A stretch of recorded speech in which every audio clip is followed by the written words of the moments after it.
Okay. We've been discussing Chalipin, and the Gemara had said that the Mishnah, that according to the opinion that Madein is a Chalipin, you cannot use a coin as the means of exchange, and you're not able to use a food item as the means of exchange. Because when the Torah says V'sholach Ishnalo, when the pasuk in Rus, he removed his shoe or he removed his glove, it has to be a kli, and if it's not a kli, it's not valid. So if that's the case, how do we understand the Mishnah? According to Rav Nachman, the Mishnah says that you're able to use either the coin as a means of exchange or something which is not a kli, metaltlin, but it's not a kli. So on that, Rav Nachman had said you have a case of a monetary acquisition where it has a semblance of Chalipin. It's an exchange. What was the case?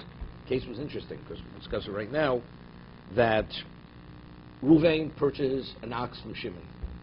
An ox cost $1,000. Okay, so Ruvain owes Shimon $1,000. Now Shimon goes to Ruvain and says, you have a cow. Rather than paying me the $1,000, give me your cow for the $1,000. Okay? And the man says, I agree. So now, what is the basis for the acquisition? Normally when you buy something with money, you say, I want that. You present the value. Either the money or the value of whatever that may be. That's kinyan kesef. The Chachomim, the Gemara will say, they annulled, they revoked that means of acquisition because they want to protect the buyer, because if, let's say, when the item is still in the possession of the seller, something should happen. So if he receives full payment, he's not concerned. So to protect the buyer, they nullify the effect of that acquisition. But Chalipin, they didn't. Chalipin, they didn't, because Chalipin is not the normal means of acquisition. It's called milslo shchicha.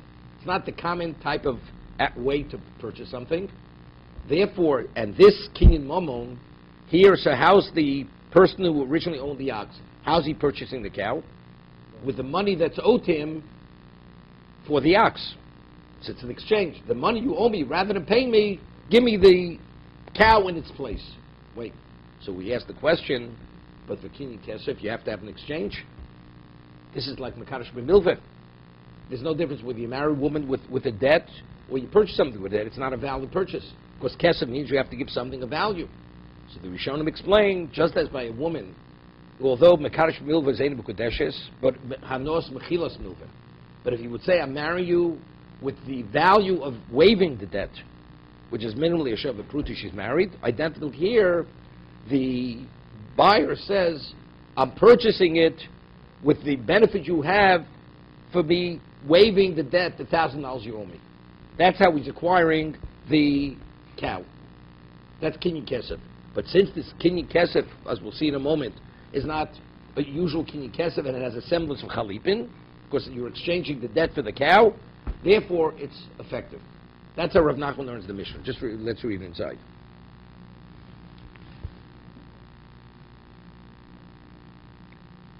My taimo, the Gemara is Ela Rav Nachman Peres Lo Avdi Chalipin. According to Rav Nachman, one cannot use a food item for Chalipin. Michael Meimar. So how does he learn the Mishnah? Elochem Yesh Domim Shem Chalipin. You have a monetary acquisition which has a semblance of a barter. Ketzad, what is the case? And the Mishnah says, what is the case? Hechlev de Meishor Biporo. A person exchanged the money that was owed to him for the ox, for the cow. Oh, Chamor Bishor. He sold a donkey, and now he wants to purchase from that person an ox. My time, why is it considered valid? Sovlek Rabbi Yochanan. Rav Nachman follows the position of Rabbi Yochanan, Domad Dvar Torah, most konos. On a Torah level, giving something money or the value, that's a means of transfer, of acquisition. Umatam omru mishicha kone. Why did the Chachomim, why did they legislate mishicha, that physically you have to take the item? Zeiro shem yomalo nishchitecha ba'aliyah. It's because they were concerned that the seller, if something should happen, he would say to the buyer, it's your wheat that burnt in the, in the storage location. It's not my concern, it's your problem. So nilscha d'shchicha goes rabbanan. The normal means of acquisition of money, the way a person normally acquires something, you pay for whatever it may be. That's the way normally one purchases something. So there they legislated that they revoked it, that it's not effective. It's not effective acquisition. Milsot lo shchiach, but something which is an unusual way of acquisition, although it is a kinyan kesef, you're exchanging value, you're paying value for whatever you're purchasing. Therefore, it's considered valid acquisition. So the Mishnah is telling us you have a kinyan kesef, which because it has a semblance of chalipin, therefore it's valid, although it's a kinyan kesef. That's the chiddush of the Mishnah according to Rav Nachman. It's not chalipin at all. But it has that exchange. But because it has that profile of an exchange, although it's not, therefore that's the reason why they left it in place. This is true. No, let's say the animal died before he had, and let's say still. No, he doesn't owe him the money any longer. Why in that case? Why in that case where he just takes it, buys it with a promissory note?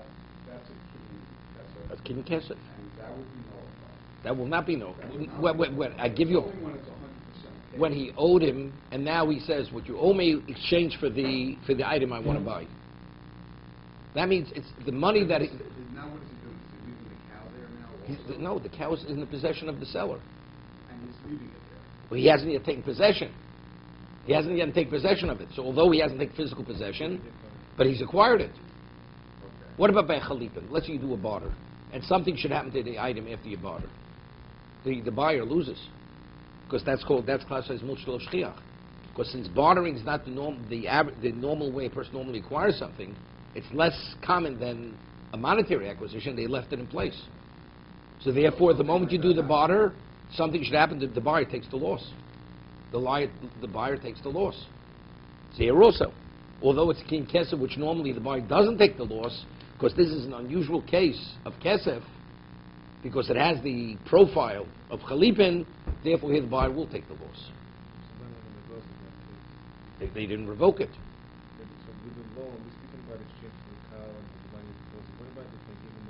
Same thing. We did the same thing. Okay, so the more asks now, so how does Rish Lakish learn the Mishnah? According to Rav Nachman says when it says in Rus, V'shol v'shnalo v'chalipin yidiyakli. So this is the only way Rav Nachman is able to understand the Mishnah. And Rav Nachman says explicitly, you can't use a coin for chalipin, you can't use a food item for chalipin. So this is the way he explains the Mishnah.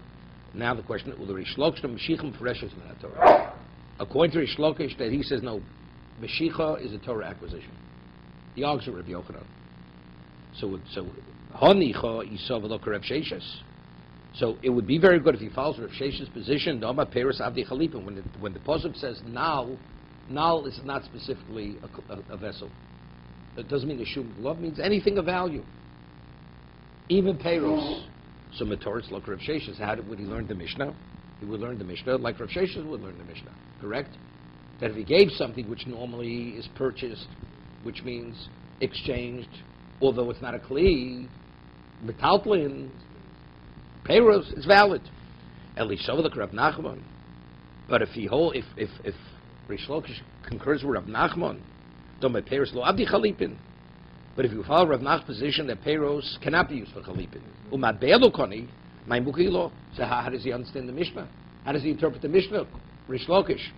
Al korchach. So we're forced to say Rav Sheshes firle. That you're forced to say the Rish Lakish follows the position of Rav Sheshes that you can use peiros as a means of what? Of chalipin. So the Mishnah is being chalipin. We're not talking about kinyan kesef. Why would peiros be not valid? According to because the pasuk says now. Now means a shoe.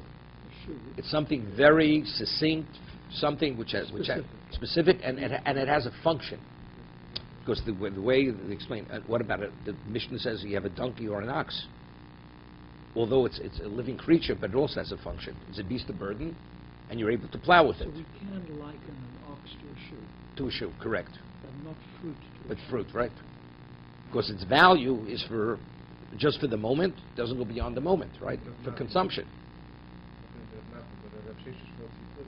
No, because Rav Sheshes, the question, how do you interpret, does nal mean nal? Well, it doesn't mean anything. Anything that you exchange is fine. So we said, so why matbeya not? Rav Sheshes agrees, a coin cannot be used. Because matbeya, we explained, was because there it's Gemir's das. Since a coin, the minting it, the coinage, is based on whether the government values as currency, so what happens if they should discontinue it in a moment? Something which its worth is intrinsic, a food item or bullion, okay? But a coin, what's its value? Its value because it circulates, because it's recognized by the government as currency. So therefore, as a result of that, it's lacking Gemir's das. The person doesn't have sufficient intent when he receives the coin to be agreeable to exchange something in its place.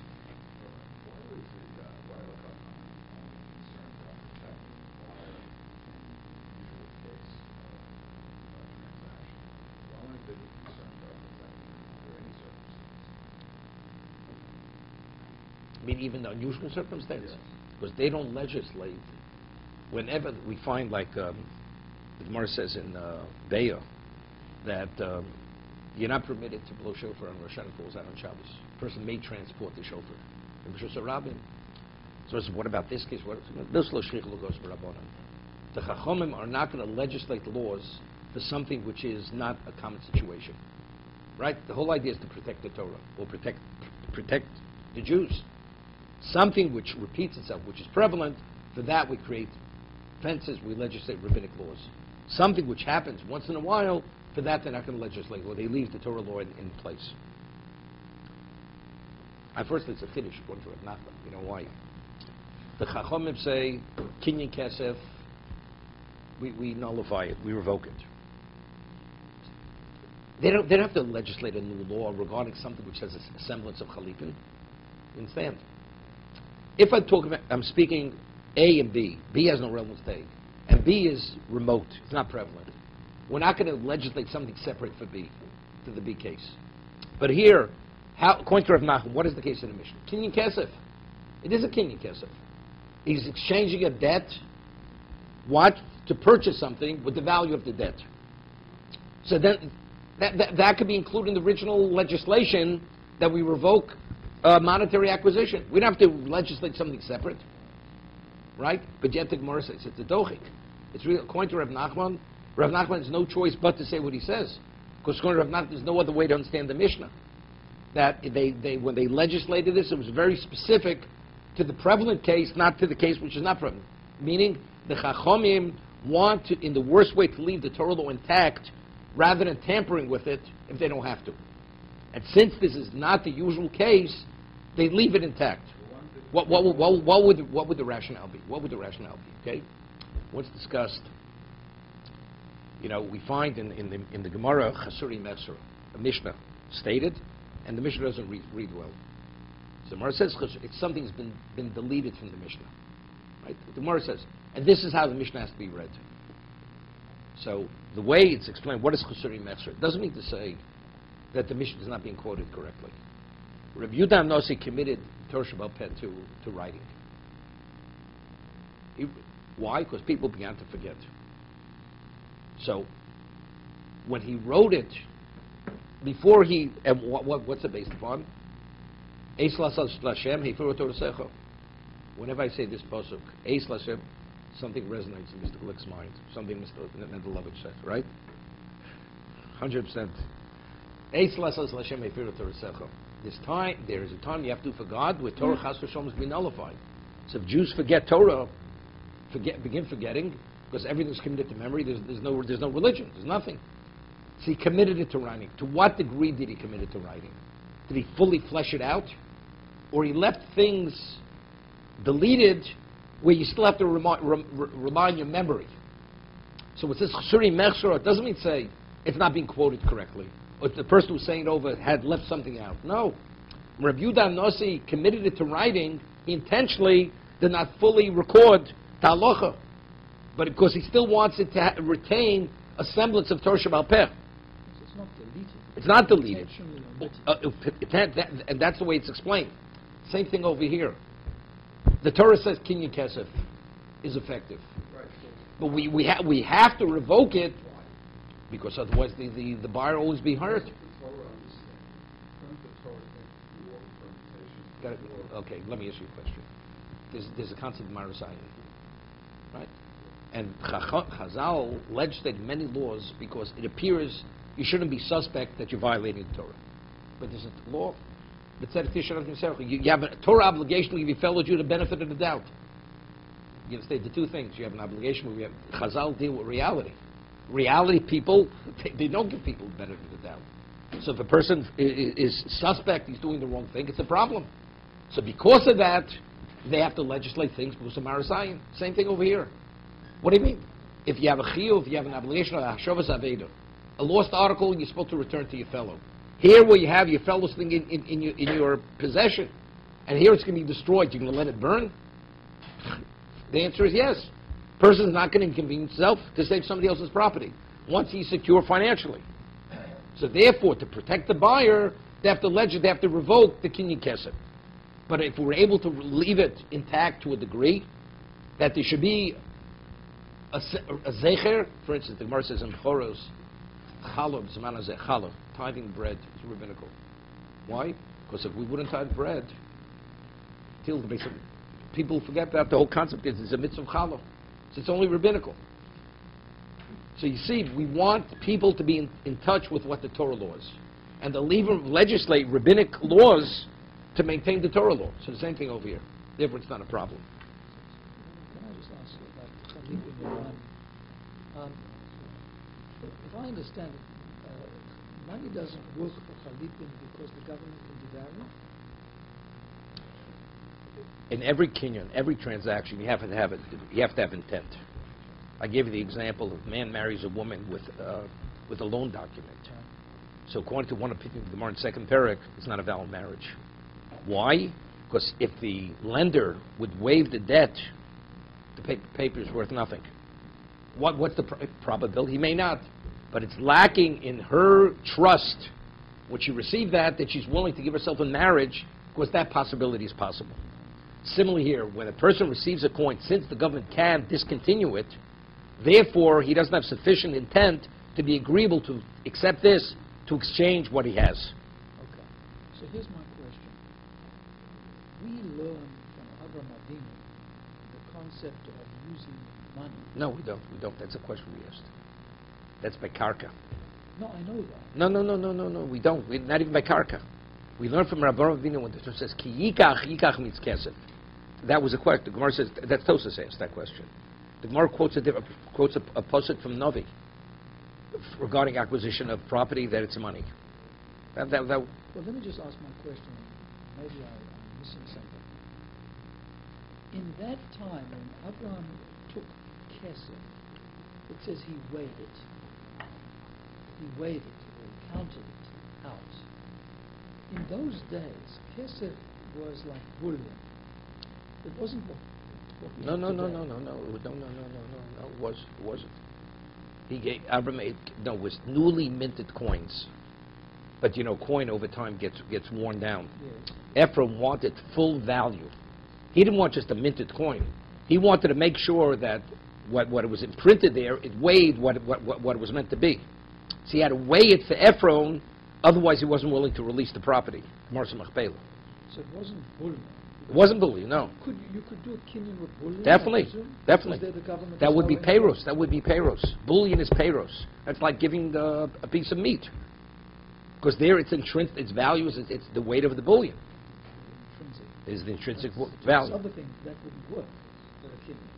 According to Rav Sheshes, it would work. According to Rav Nachman, it would not work. To be